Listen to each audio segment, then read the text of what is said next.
The advice I would give to new TAs or new instructors about effective teaching is actually threefold.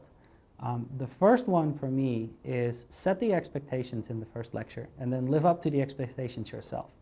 So that is, in the first lecture, explain what you want the students to do, how you're going to go about this class, and in my case often that this is going to be an intense class. I'm going to be asking you to do lots of hands-on exercises and I'm going to ask you to participate in those.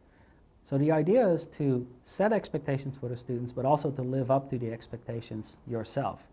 So if I expect them to ask questions, I better answer them. If I expect them to do their homework on time, I better get their homework back on time as well, so they can take the input and learn it for the next lesson. So it's really about setting expectations, holding on to those expectations, and letting them know that you're part of this game as well. The second bit of advice that I have is treat your students as your peers.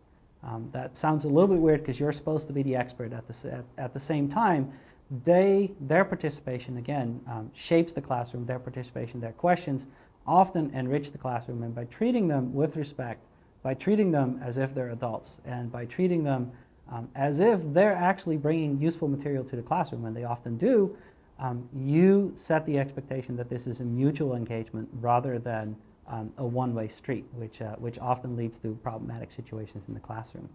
And the third bit of advice is to use the students as a resource sort of at the end of the class and also afterwards. One of the things I always do is the last lecture is reserved for, okay, here's what we learned, what else would you have liked to learn, how would you have liked the class to be different, what kinds of things would you have changed. So I very explicitly ask for feedback and let them tell me what they wanted.